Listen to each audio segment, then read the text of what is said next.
Hi, so today I'm going to talk about being selfish.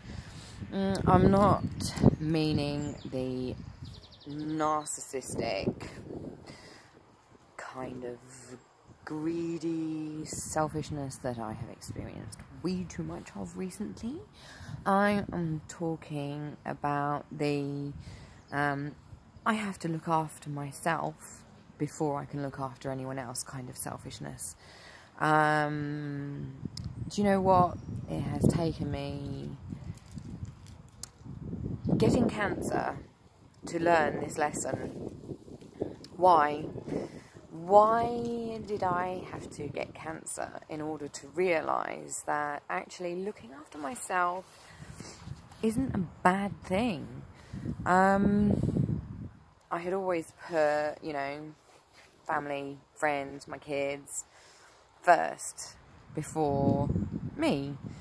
And by the time I had my operation, I was drained, physically drained, mentally drained. And in a bad way as well. I had spent so much time of my diagnosis, like making sure that everyone else was taken care of, that I really wasn't paying attention to me, to the way that I felt, to what I was going through. I'd kind of like been putting it on the back burner, and I suppose ignoring it a lot actually, because I don't know, I wanted to make sure that everyone else was okay first, I suppose. And then all of a sudden, after my operation, which I haven't actually spoken about yet, that will come eventually when I'm prepared to talk about it. It's not the operation itself, it was everything else surrounding the operation. Anyway, so it took me having the operation to realise that actually, looking after my hair, that actually having more than one shower a week, that shaving my legs, that, washing my face and brushing my teeth first thing in the morning, before taking the kids to school, actually, those things weren't bad things at all. I sort of thought, get the kids ready for school in the morning, take them to school, and then I can look after myself. And of course I didn't. I used to get home and get distracted by doing other things. Now though, colouring my hair, putting my makeup on, looking after my dreads, going to bed early, those things are now becoming very important to me. Not because I'm vain, but because they make me feel good. And right now, at this point in my life, I need to feel good. Because after having the operation and now at the moment going through radiotherapy, it's like, it's not exactly things that make you feel good. So just these extra little things are things that do make me feel good. But why is it for so long that, I felt like, not doing my hair, not brushing my teeth, not washing my face, those things weren't important? Why did I feel that, putting other people first was actually more important? I don't know. All I know is that after my operation, I kind of woke up and I suppose it was like some sort of epiphany kind of thing. And I thought, actually, I am important here, the way I feel is valuable, and looking after me should actually come top, because if I can't look after me, if I'm not well, how can I look after my kids? And it suddenly occurred to me, and I've actually had quite a few people turn around and say to me, that I've changed recently, and it's like, yes, I have changed, because no longer am I a doormat. Because you get to a point and it's like, you know what? You say stuff, but where are the actions, Sorry, no, I'm going by actions from now on.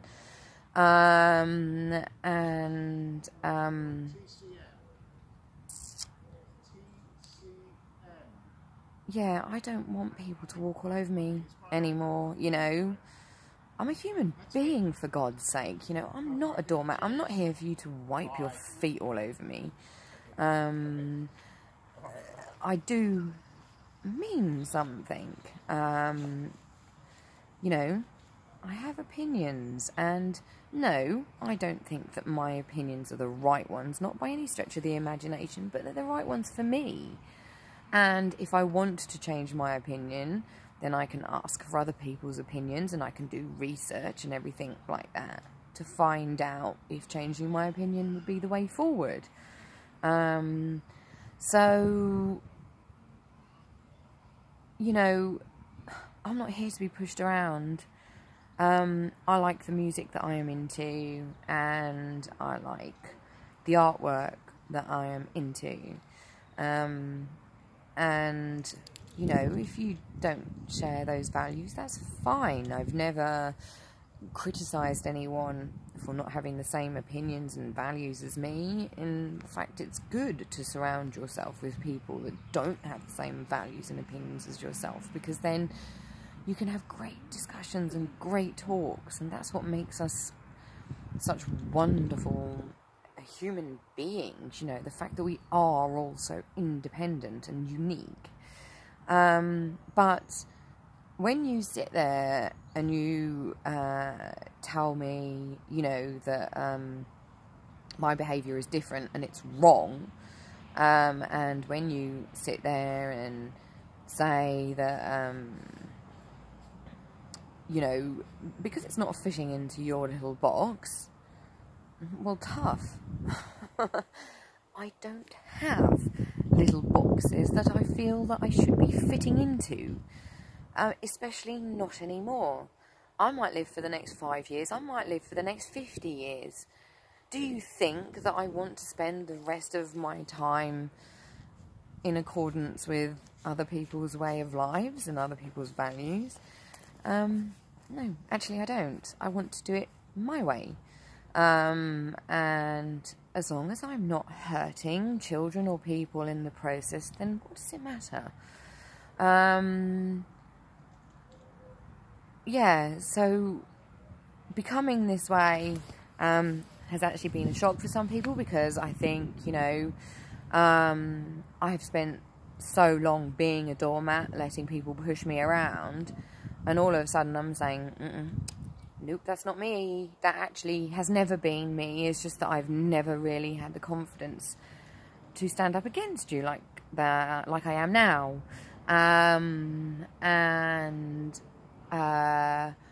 Yes, maybe I'm becoming more vocal about it. But why shouldn't I be? I have been through the mill and back again, and then put through the mill again. So if you're saying things to me that are not making me happy, then why should I sit there and take it? If I'm saying something to you and you're not happy about it, you're not taking it, so why is there a different rule for me? No, I don't like this one rule for you and one rule for me business. I'm not playing that game anymore. My life is too short for games now. I have become far more stronger than I ever was before. And having people treat me like shit recently has made me even stronger than I ever was, and made me more determined, and I want my kids to see this in me, to see me standing up for myself and saying, no, this isn't right, I am not going to take this anymore, because I want them to grow up to be like that. I'm not being rude to anyone. I'm not swearing at you. You know, I am just saying, you know, I really don't expect to be spoken to like that. Especially when you're being a hypocrite kind of thing. So I think it will be a good lesson for my kids, and it's certainly been an invaluable lesson for me. Anyway, until next time, bye.